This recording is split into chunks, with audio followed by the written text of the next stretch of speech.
आज का टॉपिक है AIDS, that is acquired immunodeficiency syndrome.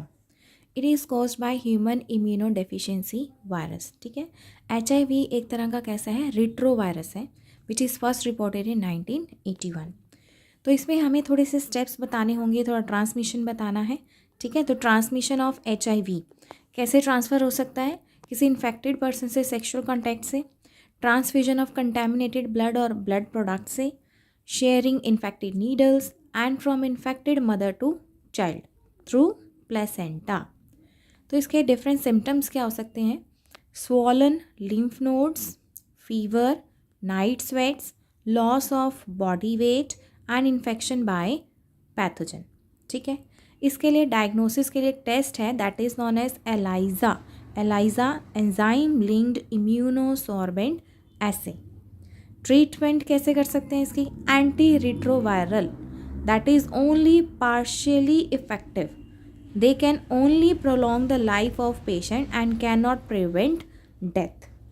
Prevention में हम क्या बता सकते हैं कि national AIDS control organization that is NACO and non government organizations are trying their best to educate the people about AIDS. People को, लोगों को एजुकेट करना चाहिए about AIDS, and WHO already started the number of programs to prevent spreading of HIV infection. इसमें क्या क्या steps include हैं कि जब भी हमें ब्लड ट्रांसफ़र करवाना है या ब्लड ट्रांसप्लांटेशन होता है तो उससे पहले HIV का टेस्ट होना बहुत ज़रूरी है। Controlling drug abuse, ensuring the use of disposable syringes and needles, and promoting regular checkups for HIV in susceptible population. उसके बाद बताना हमें कि रिट्रोवायरस किस तरह से रेप्लिकेट होता है होस्ट सेल में।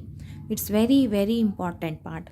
ठीक है, तो इसमें हमें मैकेनिज्म क्या बताना है कि जो रिट्रोवायरस है, रिट्रोवायरस में क्या पार्ट होता है, एक तो बाहर का प्रोटीन पार्ट होता है that is known as viral protein core, और अंदर उसके वायरल RNA कोर पार्टिकल्स होते हैं। ठीक है, तो इसमें जो वायरल RNA कोर है, ठीक है, ये जो क्या होता है सेल के अंदर ट्रांसफ़र हो जाता है। जैसे ही वायरस इन्फेक्ट करता है किसी होस्ट सेल को, suppose this is the host cell, ये आपका डायग्राम दिया हुआ है NCERT में। होस्ट सेल में जैसे ही वायरस इन्फेक्ट करता है तो उसका जो प्रोटीन पार्ट है वो बाहर रहता है, और जो उसका जेनेटिकल पार्ट है that is the viral RNA वो इंट्रोड्यूस हो जाएगा होस्ट सेल के अंदर। ठीक है, यहाँ से RNA से क्या बनेगा, वायरस का DNA बनेगा, viral with the help of reverse transcriptase, very important. ठीक है, ये जो फिर वायरल DNA होगा ये होस्ट के जीनोम में इनकॉर्पोरेट हो जाएगा। यहाँ से क्या बनेगा, नंबर ऑफ टाइम रेप्लिकेशन होने के बाद न्यू वायरल RNA बनेगा which is produced by the infected cell.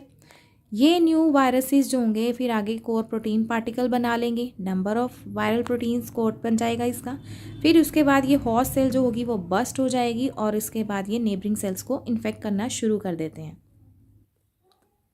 तो यहाँ से एक मोस्ट इंपॉर्टेंट क्वेश्चन बनता है कि जो नेबरिंग सेल्स है, जैसे हम इसमें लिखा हो कि new viruses can infect other cells, but other cells का जो है नेम आ जाता है that is known as macrophages and other helper T sales.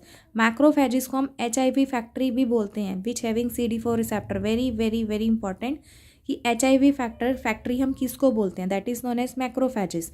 तो यहाँ से आपका 1 मार्क का क्वेश्चन बन सकता है, वेरी वेरी इंपॉर्टेंट। ठीक है, तो नेक्स्ट आपके पास एक क्वेश्चन गिवन है कि why does N ads patient suffer from many other infection. उन्हें बहुत सारे इन्फेक्शन साथ में क्यों लग जाते हैं जिसको एड्स होता है, दैट मीन्स कि उस पर्सन के अंदर नंबर ऑफ जो हेल्पर T सेल्स हैं वो रिड्यूस हो जाते हैं, जिस वजह से वो पर्सन जो है उसको कोई भी बीमारी जल्दी से लग सकती है क्योंकि वो इम्यून सिस्टम उसका वीक हो जाता है। Person is very weak and suffer from infections.